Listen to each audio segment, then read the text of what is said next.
Java e 29 e kampionatit në ligën e parë të futbollit vendor vazhdon të dielën me 4 takime dhe të hënën me 1 takim. Kryendeshja e kësaj jave zhvillohet në stadiumin e qytetit në Tetov, ku në tribuna pa praninë e publikut do të përballen Shkëndija dhe Shkupi.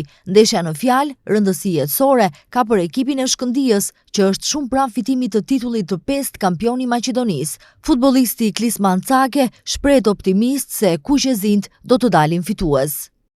Çdo pikë për momentin është shumë e vlefshme për ne, patjetër që skuadra është e gatshme, pasi edhe pse jena lodh në kupë ditën e mërkurë, përsëri kena pushu dhe jena gati për nesër, për një ndeshje që na duhen 3 pikët me patjetër. Kena punu gjatë gjithë vitit duke filluar nga data 1 qershor për të arritur deri këtu, për të pas ndeshjet e fundit vendimtare dhe t'i kena në dorët tonë, dhe patjetër që jena të gatshëm, si fizikisht si menderisht për pikët maksimale. Ky derbi i futbollit vendor fatkeqësisht do të zhvillohet pa praninë e publikut, që do të jetë një mungesë për të krijuar atmosferë të derbit.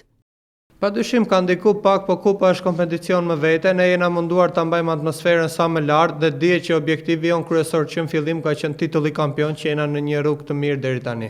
Do të jetë një mungesë e madhe për ne, pasi dihet atmosfera që është bë lojën e kaluar midis tifozëve tan ballistëve dhe tifozëve të Shkupit Zhvercerat, ishte një atmosferë festive.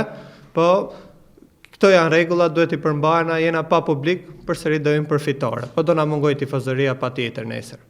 Në ndeshjet e tjera, nesër përballen Pelisteri Tikveshi, Sileksi Struga Trimlum dhe Gostivari me Rabotniçkin, ndërsa ndeshja AP Brera Voska Sport luhet të hënën. Të gjitha ndeshjet fillojnë në orën 16.